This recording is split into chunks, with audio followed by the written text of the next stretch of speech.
భోగాపురం అంతర్జాతీయ విమానాశ్రయం కనెక్టివిటీ లోపాలు, కేంద్రీయ గిరిజన విశ్వవిద్యాలయ కాన్వోకేషన్ వేదిక మార్పు వెనుక ఉన్న ప్రైవేటు ప్రయోజనాలపై తెలుగు శక్తి అధ్యక్షులు బివి రామ్ తీవ్ర ఆగ్రహం వ్యక్తం చేశారు.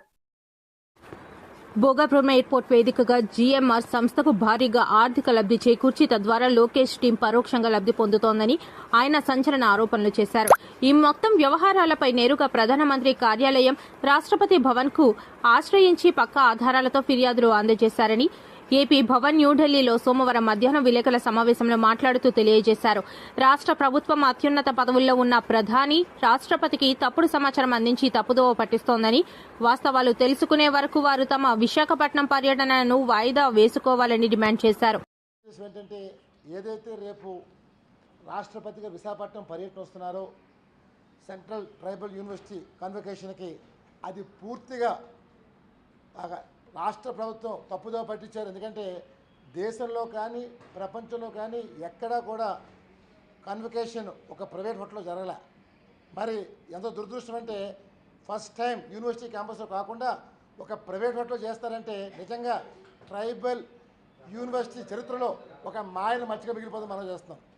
మేము ఒకటే కోరాం, రాష్ట్రపతి గారు she comes from tribal family, we request the president of India to look in the matter and see what the lapses they have done in the university. అలాగే ఆ యూనివర్సిటీలో 400 కన్వకేషన్ ఇస్తున్నారు, దాంట్లో 25 మంది కూడా ట్రైబల్ స్టూడెంట్స్ లేరు. అక్కడ ఫ్యాకల్టీ కూడా ట్రైబల్ ఫ్యాకల్టీ ఒకరు కూడా లేరు, టీచింగ్ స్టాఫ్ కానీ ఫ్యాకల్టీ కానీ ఎవరు కానీ. కేవలం మరి దేనికోసం ఆ ప్రోగ్రామ్ చేస్తున్నారో అర్థం కావట్లేదు. అది విశాఖపట్నం చేసిన ఒకటే, ఢిల్లీలో చేసిన ఒకటే తప్ప ఇంకో మీనింగ్ లేదు. మరి ఇంత తప్పిదం చేస్తారంటే నిజంగా ఒక భారతీయుడిగా ఈ తప్పు జరగకూడదు, తప్పు సరిదిద్దాలి అనే ఉద్దేశంతో ఢిల్లీ వచ్చాను, రాష్ట్రపతి కార్యాలయంలో కలిశాను, ఇచ్చాను, చూస్తా అని చెప్పారు. దాన్ని నేను డెఫినెట్గా ఒకటే కోరుతాను, ప్రోగ్రామ్ ప్రాపర్గా ఉంటే రండి. ఇంత ల్యాబ్స్లో వస్తే మాత్రం ఇది ఆ యూనివర్సిటీ చరిత్రలోనే ఒక మచ్చ మిగిలిపోమనో చేస్తాను. అసలు దయచేసి రాష్ట్రపతి గారు రావద్దనేది తెలుగు శక్తి గారు మనవి చేసుకుంటున్నారు. నెంబర్ 2, ఏదైతే భోగాపురం ఎయిర్పోర్ట్ త్వరలో ప్రారంభిస్తున్నారో అది కూడా ప్రధానమంత్రి గారికి కంగారు పెట్టి రమ్మని చెప్పి స్టేట్ గవర్నమెంట్ చాలా అతుత్సాహం ప్రదర్శిస్తున్నారు. ఓ పక్కన డిసెంబర్ 31 దాకా టైం ఉంది ఈ విశాఖపట్నం ఎయిర్పోర్ట్ కూడా ఉన్న ప్రస్తుతం ఎయిర్పోర్ట్ని. మరి ఎందుకు 6 నెలల ముందుకు వస్తున్నారో ఎవరికి అంతుపట్టిన $1 మిలియన్ ప్రశ్న. ఈవేళ జిఎంఆర్ సంస్థ 4,000 కోట్లతో ఆ సంస్థ పెట్టి ఈవేళ రాయితీలు రాష్ట్ర ప్రభుత్వం పోయిన రాయితీలు ఇచ్చింది. మేము ఆ ఎయిర్పోర్ట్కి వ్యతిరేకం కాదు, కానీ ఆ ఎయిర్పోర్ట్తో పాటు విశాఖపట్నం ఎయిర్పోర్ట్ కొనసాగాలని ఇది అక్కడ విశాఖ ప్రజలు ఉత్తరాంధ్ర ప్రజలు డిమాండ్. ఎందుకంటే ఎక్కడో భోగాపురం ఎయిర్పోర్ట్ విశాఖపట్నం 60 కిలోమీటర్ల దూరంలో పెట్టి ప్రజలు ఇబ్బంది పడుతున్నారు. పోనీ కనెక్టివిటీ మీరు ఏం చెప్పారు, కనెక్టివిటీ వేస్తా అని చెప్పారు, ఇప్పుడు దాకా కనెక్టివిటీ లేదు. భీమిలి బీచ్ కార్డర్ కనెక్టివిటీ లేదు. ఏ రకమైన కనెక్టివిటీ లేకుండా ఎందుకు అంత అతి ఉత్సాహం ప్రదర్శిస్తున్నారో జిఎంఆర్ సంస్థ, ముఖ్యంగా రాష్ట్ర ప్రభుత్వం లొకేషన్ టీం అని చెప్పి తెలుగు విషయం ప్రశ్నిస్తుంది. ఎందుకంటే ఈవేళ మీరు చూసినట్లయితే అందులో యూజర్ డెవలప్మెంట్ ఫీ ఎవరైతే మన విశాఖపట్నం నుంచి వెళ్తారో వాళ్ళు $835 కట్టాలి, అంటే యూజర్ డెవలప్మెంట్ ఫీ. మనం ఎవరైనా విశాఖపట్నం బయట నుంచి వస్తే వాళ్ళు $350 కట్టాలి. అలాగే ఒకవేళ ఫారెన్ వెళ్తే వాళ్ళు $1250 కట్టాలి. ఒకవేళ బయట నుంచి వస్తే వాళ్ళు $500 కట్టాలి. అంటే ఎక్కడ కూడా అరైవల్స్ మీద ఎక్కడ యూడిఎఫ్ లేదు డెవలప్మెంట్ ఫీ, కానీ ఫస్ట్ టైం దోపిడీ చేస్తారు. ఇప్పుడు ఉన్న విశాఖపట్నం ఎయిర్పోర్ట్లో కూడా అరైవల్స్ మీద. అమరావతిలో అక్రమాలు, అవినీతిపై ప్రశ్నిస్తే దాడులు చేయిస్తున్నారు. దాడులు చేయకపోతే మీకు పదవులు రావు అని నారా లోకేష్ చేయించాడు. పేరాడ తిలక్, టెక్కలి నియోజకవర్గ వైఎస్ఆర్సీపీ ఇన్ఛార్జ్. తెలుసుకోవడానికి కోసం వైఎస్ఆర్ పార్టీ ఓ టాస్క్ ఫోర్స్ టీంని అరేంజ్ చేసి గౌరవ మాజీ ముఖ్యమంత్రి వర్యులు శ్రీ వైఎస్ జగన్మోహన్ రెడ్డి గారు ఒక కమిటీ నియామకం చేసి స్వయంగా అక్కడ ఉన్న రైతులందరూ వచ్చి అతనికి సమస్య చెప్పడం వల్ల నేరుగా వెళ్ళి ఆ సమస్యను తెలుసుకొని పరిష్కార మార్గాన్ని లీగల్గా ప్రయత్నిద్దామని జగన్మోహన్ రెడ్డి గారు ఆదేశించడం జరిగింది. నిన్న వెళ్ళారు, పెద్దలందరూ వెళ్ళారు. పేరు నాని గారు, మరి అలాగే ఎమ్మెల్సీ లేల అప్పిరెడ్డి గారు, మాజీ మంత్రి అంబటి రాంబాబు గారు, మరి జిల్లా పార్టీ అధ్యక్షులు అవినాష్ రెడ్డి గారు, ఇతర ఎమ్మెల్సీలు, మాజీ ఎమ్మెల్యేలు, ఎక్స్ మినిస్టర్స్ స్వయంగా టీముగా వెళ్ళి పరిశీలించడానికి కోసం అమరావతిలో ఉన్న ఆ ప్రాంతాన్ని సందర్శించడానికి, ఆ రైతుల త్వరగా కష్టాలు తెలుసుకోవడానికి కోసం నిన్న బయలుదేరి వెళ్ళటం జరిగింది. ఏం జరిగింది? చంద్రబాబు నాయుడు గారు చేసే పరిస్థితి ఏంటి? చంద్రబాబు నాయుడు గారు ఆలోచన ఏంటి? ఇది అమరావతి అనేది ప్రజా రాజధాని, ప్రపంచంలో ఎక్కడా ఎవరు కట్టనంత బ్రహ్మాండమైన రాజధాని కడతాను, ఇది ప్రతి సామాన్యుడు సందర్శించుకోవడానికి వీలుపడే రాజధాని, ఇది 50,000 ఎకరాలే కాదు, మరో 50,000 ఎకరాలు కూడా ల్యాండ్ పూలింగ్ చేసి ఎక్వైర్ చేయించి రాజధాని నిర్మాణం చేస్తానని చెప్పి ఆయన ప్రయత్నం చేస్తున్నారు. ఎవరు అడ్డుగలరా ఇప్పుడు చంద్రబాబు నాయుడు గారికి? ఎందుకంటే కేంద్రంలో బీజేపీతో ఆ ప్రభుత్వం అంటగాగుతుంది, మరి ఇక్కడ రాష్ట్రంలో ఉంది. ఏ ఒక్కరు ప్రశ్నిస్తే వాళ్ళపైన దాడులు, ఇబ్బందులు, కేసులు, అరాచకాలు ఇదంతా సృష్టిస్తున్నారు. అయినా సరే రైతులు స్వయంగా వచ్చి గౌరవ జగన్మోహన్ రెడ్డి గారికి కలిశారు కనుక వాస్తవ పరిస్థితులు తెలుసుకుందామని చెప్పి ఈ టీం అంతా కూడా బయలుదేరి వెళ్ళటం జరిగింది. పోలీసుల సమక్షంలోనే. నిన్న చూడండి, రాష్ట్ర ప్రజలందరూ ఒకసారి గమనించండి, చూడండి ఎంత దారుణం అంటే, పెద్ద పెద్ద బండరాలు తీసుకొచ్చి ఉన్న నాయకులపైన రాళ్ళు విసిరారు, కోడిగుడ్లతో దాడి చేశారు, మహిళను ముందు పెట్టారు, గోండాలు వెనక నిలబడి ఇంత దారుణం చేశారు. ఇదంతా దగ్గరుండి పోలీసులే చేశారు. అసలు ఆ పోలీసులకి తిరగా అడ్డుకున్న పోలీసులకి ఆ రాళ్ళతో దాడి చేశారు. దీన్ని కప్పిపుచ్చడానికి రకరకాలైన ప్రయత్నాలు నుంచి జరుగుతుంది, ఎన్నో రకాలైన ప్రయత్నాలు. ఇదంతా కూడా తెలుగుదేశం గూండాలు చేసిన పనిని డైవర్స్ పాలిటిక్స్లో భాగంగా లోకేష్ గారు దగ్గరుండి చెయ్యకపోతే మీకు పదవులు రావు అని చెప్పి వాళ్ళ కార్యకర్తలకి, వాళ్ళ నాయకులకి ఆదేశించి తెలుగుదేశం గూండాలు, తెలుగుదేశం నాయకులు చేసిన ఈ దహన కాండని భావి ప్రపంచమంతా చూసింది. అన్ని టీవీ ఛానల్లో కూడా స్పష్టంగా కనిపించింది ఎవరి దాడి చేశారనేది. మరి ఇలాంటి సంఘటన జరిగితే మరి అన్ని పత్రికలు వెళ్ళి చూస్తుంటే ఈనాడులో కానీ, ఆంధ్రజ్యోతిలో కానీ అతనికి అనుకూలమైన మీడియా సంస్థలన్నీ కూడా వక్ర భాష్యం చేస్తూ రాస్తున్నాయి. మేము రైతులు పడిన కష్టం. రాజధాని ప్రాంతంలో జరుగుతున్న అరాచకాల్ని ప్రశ్నిస్తే దాడులు చేయిస్తారా? అమరావతి ముసుగులో చేస్తున్న అప్పులు బయటి ప్రపంచానికి తెలియకుండా కుట్రలు చేస్తున్నారు. రాజధాని ప్రాంత రైతులంటే చంద్రబాబుకి ఎంత చిన్న చూపో ఈ దాడిని మరోసారి అర్థమయ్యింది. డాక్టర్ తలే రాజేష్, రాజాం నియోజకవర్గ వైఎస్ఆర్సీపీ ఇన్ఛార్జ్. అందరికీ నమస్కారం. నేను మీ డాక్టర్ తలే రాజేష్, రాజాం నియోజకవర్గ వైఎస్ఆర్ కాంగ్రెస్ పార్టీ ఇన్ఛార్జ్. ఉండవల్లి గ్రామంలో వైఎస్ఆర్ కాంగ్రెస్ పార్టీ నాయకుల మీద, సిఆర్డీఏ రైతు పరిరక్షణ కమిటీ మెంబర్స్ మీద కానీ, తెలుగుదేశం గూండాలనాలో, కార్యకర్తలనాలో తెలియని పరిస్థితి, వారు చేసిన దాడిని మేము తీవ్రంగా ఖండిస్తున్నాం. ఎందుకంటే రైతులు వారి యొక్క కష్టాలు చెప్పుకోవడానికి ఆ మధ్యకాలంలో జగన్మోహన్ రెడ్డి గారిని కలవడం, జగన్మోహన్ రెడ్డి గారు కూడాను వారి యొక్క సమస్యల్ని పరిష్కరిస్తామని మాట ఇవ్వడం కూడా జరిగింది. అలానే ఎవరైతే మన ఎమ్మెల్సీ లేల అప్పిరెడ్డి గారు కానీ, అరుణ్ కుమార్ గారు కానీ, పేరు నాని గారు, అంబటి రాంబాబు గారు, వీరందరూ కూడాను అక్కడ రైతులకు జరిగిన అన్యాయం గురించి చూద్దాము, దాని గురించి ప్రభుత్వం దృష్టిలో పెడదాము అనే ఉద్దేశంతో వెళ్తే తెలుగుదేశం కార్యకర్తలు వారి మీద రాళ్ల దాడి చేయడం. అలానే ఇంకా ఒక విశేషం ఏంటంటే, ఈ రాళ్ల దాడిలో ఒక కానిస్టేబుల్ కూడాను తీవ్ర రక్తస్రావం జరగడం. అన్నిటికంటే కొసమర్పు ఏంటంటే, ఆ కానిస్టేబుల్ కూడాను వైఎస్ఆర్ కాంగ్రెస్ పార్టీ నాయకులే వారి యొక్క సొంత కారులో తీసుకెళ్లడం హాస్పిటల్కి. ఇదంతా చూస్తుంటే అసలు మన రాష్ట్రంలో ఏం జరుగుతుంది అనేది అస్సలు అర్థం కావడం లేదు. ముఖ్యంగా అమరావతిలో ఏం జరుగుతుందనే ఒక పెద్ద ప్రశ్న మాత్రం సగటు పౌరుడు, ఆంధ్రప్రదేశ్లో ఉన్న ప్రతి పౌరుడికి ఒక ఆలోచన వస్తుంది.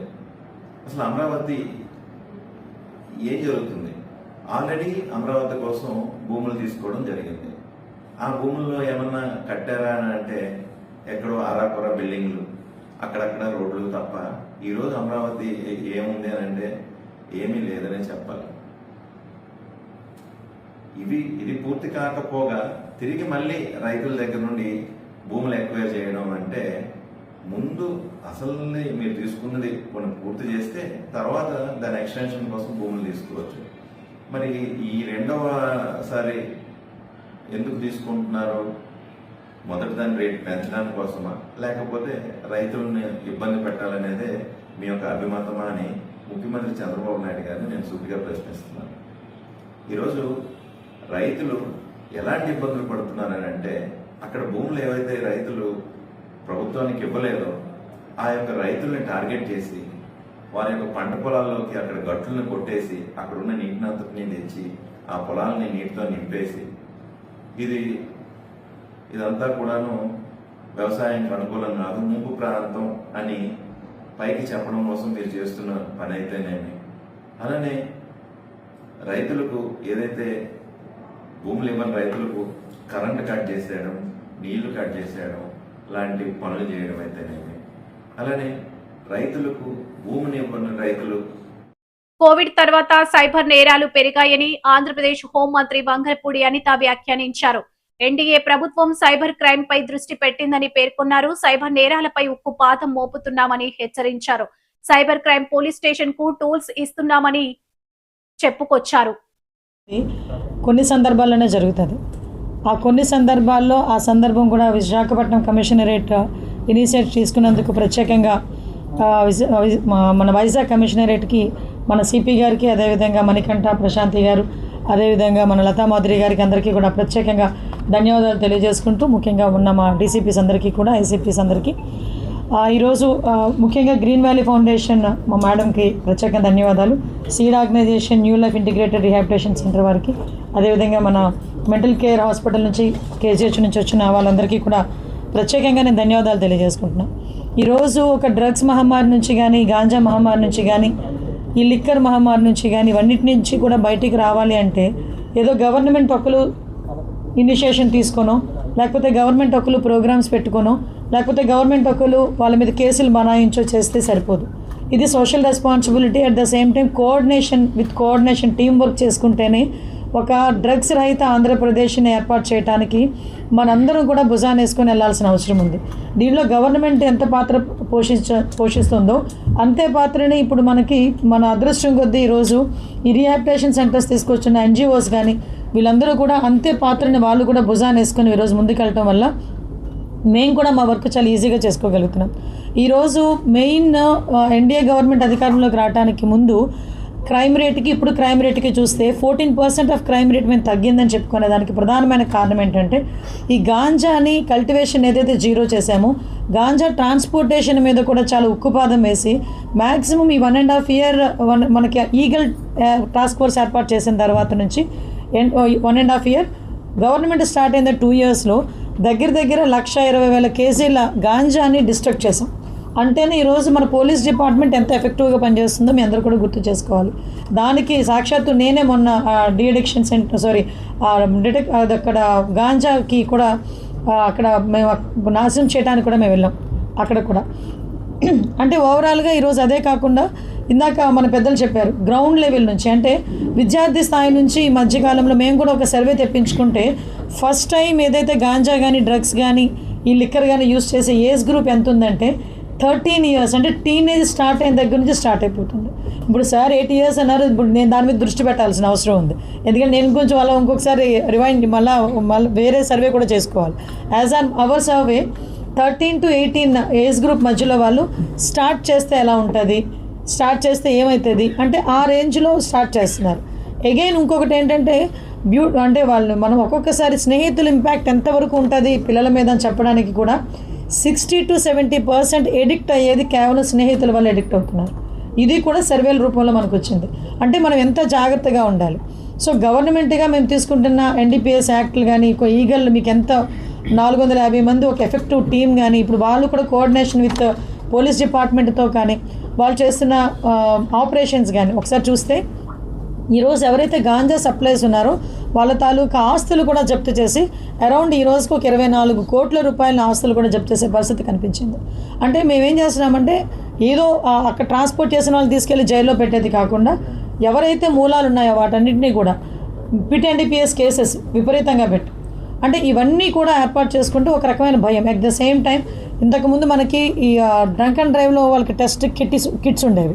అగైన్ ఇప్పుడు జిల్లా గ్రంథాలయ చైర్మన్ నామినేటెడ్ పదవులు ఇప్పిస్తామని జిల్లాకు చెందిన జనసేన నేత 12 లక్షలు తీసుకున్నట్లు జనసేన ఉమ్మడి జిల్లా ప్రచార కమిటీ కోఆర్డినేటర్ కృష్ణ ఆరోపించారు. పదవి రాకపోవడంతో డబ్బులు తిరిగి అడిగితే కాలయాపన చేస్తున్నారని ఆవేదన వ్యక్తం చేశారు. ఈ విషయంపై చీపురుపల్లి పోలీస్ స్టేషన్ లో ఫిర్యాదు చేసినట్లు చెప్పారు. ఎవరైతే నాలాగా నష్టపోయారో ఇది పార్టీకి దీనికి సంబంధం లేదండి. పార్టీలో ఉన్నటువంటి వ్యక్తికి దీనికి మాత్రమే సంబంధం. ఎందుకంటే పవన్ కళ్యాణ్ గారు మంచి సిద్ధాంతాల మీద ఈ పార్టీ పెట్టారు కాబట్టి నేను ఈ పార్టీకి ఆకర్షితున్నాయి, ఈ యొక్క 7 సిద్ధాంతాలకు ఆకర్షితులై వచ్చాను. అలాగే నిస్వార్థంగా కష్టపడ్డాను. కానీ వాళ్ళ మాయలో పడి నేను ఈరోజు డబ్బులు ఇవ్వడం జరిగింది. వాళ్ళు ఇచ్చినంత వరకు వదలలేదు. మీరు కావాలంటే మీరు చెక్ చేసుకోవచ్చు. ఎట్టి పరిస్థితుల్లో ఇవ్వాలి, లేకపోతే వేరే వాళ్ళకి ఆ పదవి ఇస్తామని అంటే ఎవరికైనా ఆశ ఉంటుంది కాబట్టి నేను ఇచ్చానండి. నార్మల్గా అయితే నేను అసలు ఇచ్చే మనిషిని కాదు. కానీ ఆ రోజు మాత్రం ఎంతో ప్రెజర్ చేశారు. నన్ను ప్రెజర్ చేయడం వల్లే నేను ఇచ్చాను తప్ప లేకపోతే నేను అసలు దీన్ని కూడా నేను కూడా ఎంకరేజ్ చేయను. 3 పేర్లు వచ్చాయి అని అనగానే నేను కూడా గ్రంథాలయ చైర్మన్కే పార్టీ కేంద్ర కార్యాలయానికి అప్లై చేశాను కాబట్టి అది వచ్చిందని నేను ఆశపడ్డాను తప్ప ఇలా మోసం జరుగుతుంది వెనకనేది నేను అనుకోలేదు. ఏ సంబంధం లేనట్టయితే 1,50,000 రూపాయలు ఎందుకు అకౌంట్లో వేస్తారు? అలాగే నాతో ఎందుకు మాట్లాడతారు? పార్టీ నేతలతో ఎందుకు మాట్లాడతారు? మా పార్టీ నాయకులు వస్తానన్నారండి. గత 2 రోజులుగా తిరిగారు. విసినగిరి శ్రీనివాసరావు గారు, నేను అందరమీ కూడా వచ్చాము.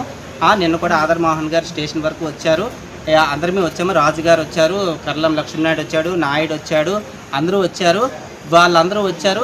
అయితే ఇప్పుడు వాళ్ళ కార్యకలాపాల వల్ల ఎంతగానో ఉంటాం ఇక్కడ. ఇప్పుడు నిన్న వచ్చాము, ఎస్ఐ గారేమో ఎస్పీ గారిని కలవడానికి వెళ్ళానని చెప్పారు.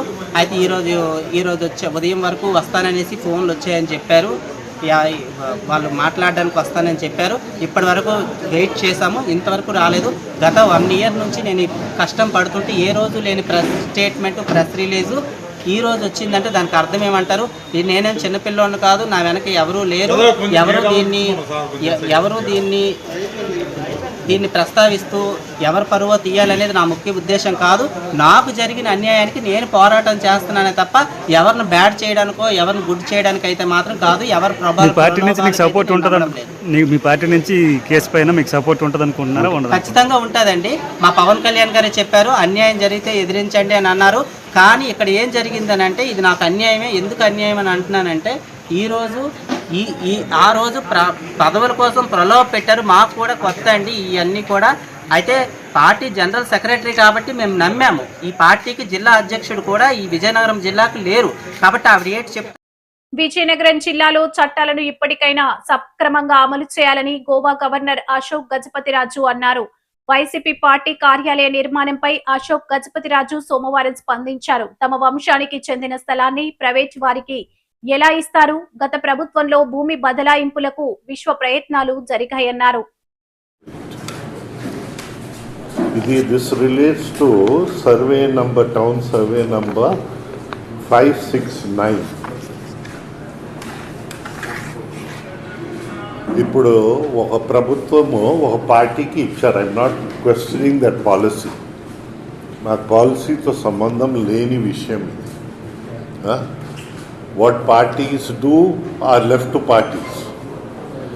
కానీ ప్రభుత్వాలు are expected to follow the laws of the land. So ఆ డీటెయిల్స్ ఒకసారి డేట్ వైజ్గా సాఫ్ట్ కాపీ ఉంది, హార్డ్ కాపీ ఉంది, మీకు అందరికీ అందిస్తామని నేను అనుకుంటా ఉన్నాను. ఎందైతే మిస్లీడ్ చేయడానికి చాలామంది ప్రయత్నిస్తూ ఉన్నారు.